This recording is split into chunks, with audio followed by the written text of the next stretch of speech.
Hello guys, welcome to my YouTube channel जोजस study. आपका हमारे चैनल पर स्वागत है। मैं हूं ज्योति गुप्ता। तो क्लास 6 की विज्ञान का चैप्टर 5 शरीर में गति, इसके सारे के सारे क्वेश्चन आंसर हम कवर कराने वाले हैं।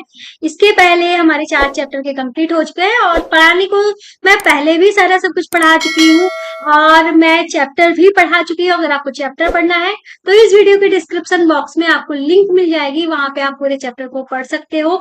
तो चलिए शुरू कर देते हैं अपने क्वेश्चन आंसर को। ये है हमारा पहला क्वेश्चन, जो कि हमसे कह रहा है रिक्त स्थानों की पूर्ति करो।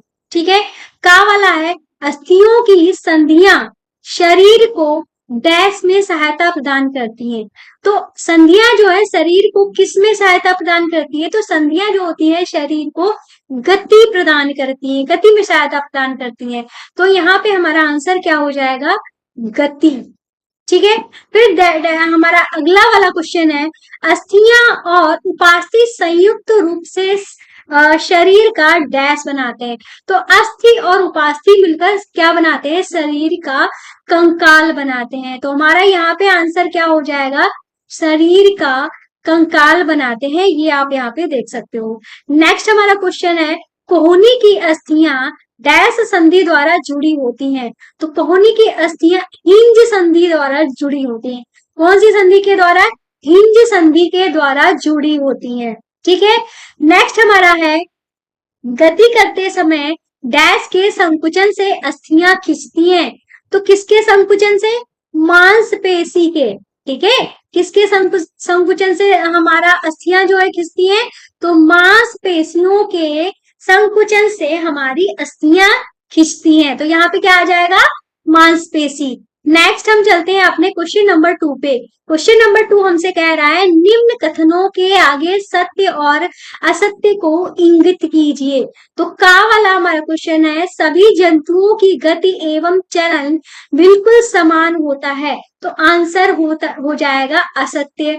क्यों हो जाएगा ऐसा कि सभी जंतुओं की गति जो होती है और चलन बिल्कुल समान हो सकता है? ऐसा तो कभी इंसान की गति कभी समान नहीं होती है, तो सभी जंतुओं की गति कैसे समान हो सकती है? ठीक है, तो ये हमारी बात गलत हो जाएगी।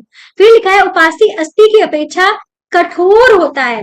उपास्थि जो होता है अस्थि की अपेक्षा कठोर नहीं होता है, जबकि हमारी अस्थि जो होती है ज्यादा कठोर होती है। तो ये बात भी हमारी गलत हो जाएगी। फिर लिखा है अंगुलियों की अस्थियों में संधि नहीं होती है। भाई अंगुलियों की अस्थियों में संधि नहीं होती है तो मूवमेंट कैसे हो रहा है? तो ये बात भी इनकी गलत है कि इन्होंने कहा है कि इनमें संधि नहीं होती है। तो भाई इनमें संधि होती है। फिर लिखा है अग्रभुजा में 2 अस्थियां होती हैं। तो ये बात बिल्कुल सही है, अग्रभुजा जो होती है इसमें 2 अस्थियां होती हैं। फिर लिखा है तिल चट्टों में बाह्य कंकाल पाया जाता है। तो तिल चट्टों में बाह्य कंकाल, ऊपर जो उनके बाह्य आवरण होता है वो उनका बाह्य कंकाल भी होता है। आंसर हो जाएगा हमारा यहाँ पे सत्य।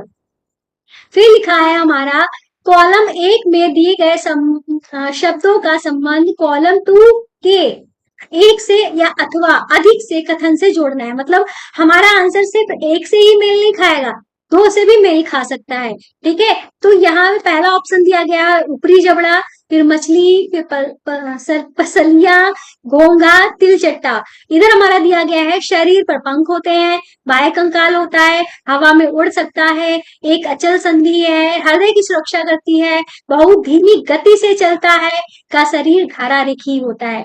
अब हम जब पहले सारा का सब कुछ पढ़ लेते हैं तो आंसर करना हमारे लिए इजी हो जाता है।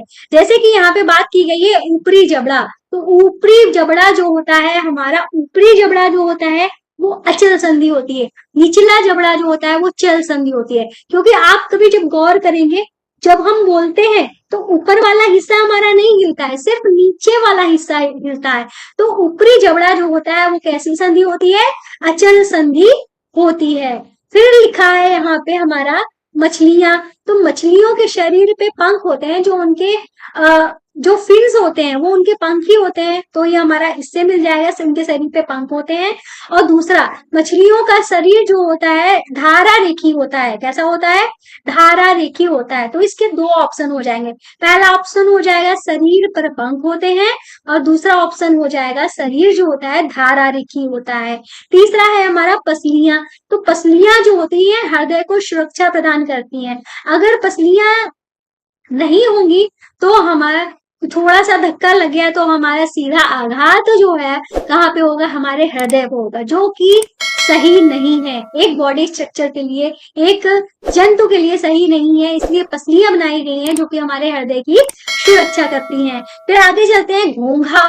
घोंघा क्या होता है, तो घोंघा जो होता है हमारा बहुत धीमी गति से चलता है। ये इसका ऑप्शन हो जाएगा, इसका आंसर ये हो जाएगा, घोंघा जो होता है बहुत धीमी गति से चलता है। फिर बात करते हैं तिल चट्टे की। तिल चट्टा जो होता है, अभी हमने ऊपर देखा इसके शरीर पर बाह्य कंकाल होता है, ठीक है। फिर हमने क्या देखा, और एक और ऑप्शन हमारा बचा हुआ है घोंघे में, ये हो जाएगा हवा में उड़ सकता है, ठीक है। अब घोंघा जो है हवा में उड़ सकता है। तो ये दो चीज हमारी मेल खा गई है। अब हम कहाँ चलते हैं,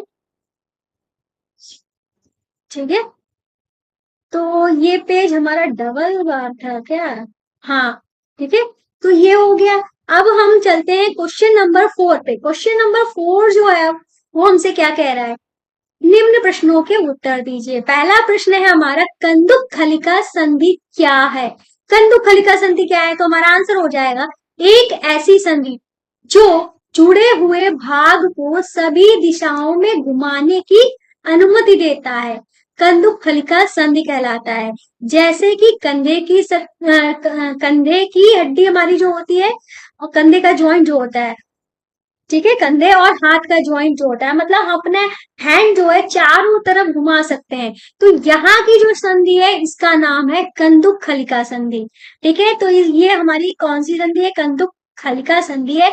तो ये ऐसी संधि होती है जो हमें सभी दिशाओं में मूवमेंट करने का अनुमति देती है। फिर है हमारा खा वाला क्वेश्चन, कपाल की कौन सी अस्थि गति करती है। कपाल मतलब सर, सर की कौन सी अस्थि गति करती है, तो इसका आंसर हम पहले दे चुके हैं, निचला जबड़ा जो होता है वो हमारी गति में रहता है। तो इसका आंसर हो जाएगा कपाल में केवल निचला जबड़ा जो होता है वो गति करता है। नेक्स्ट हमारा गा वाला क्वेश्चन है, हमारी कोहनी पीछे की ओर क्यों नहीं मुड़ सकती है। मतलब हमारी कोहनी जो है वो सिर्फ आगे की ओर मुड़ती है, पीछे की मतलब हम इसको पीछे की ओर क्यों नहीं मुड़ सकती है। तो इसका आंसर क्या हो जाएगा, कोहनी हिंज संधि का एक उदाहरण है जो केवल एक ही दिशा में गति की अनुमति देता है, एक ही दिशा में गति की अनुमति देता है, इसलिए हम अपनी कोहनी को पीछे की ओर नहीं ले जा सकते हैं। समझे इसका आंसर। तो हमारी कोहनी में कौन सी संधि होती है, हिंज संधि होती है, जो हमें एक ही दिशा में मूवमेंट करने की अनुमति देती है, ठीक है। और हमारे कंधे में कौन सी संधि है, उसमें है कंदुक खलिका संधि, ठीक है। तो इस तरीके से ये हमारे कुल इतने ही क्वेश्चन थे जो कि कंप्लीट हो गए हैं।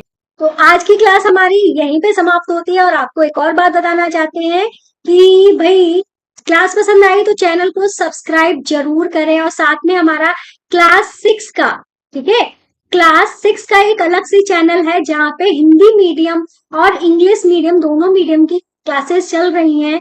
और बिल्कुल शुरुआत से मैथ जो है वो स्टार्ट हो चुकी है, साइंस की भी क्लासेस हम डालना स्टार्ट कर रहे हैं।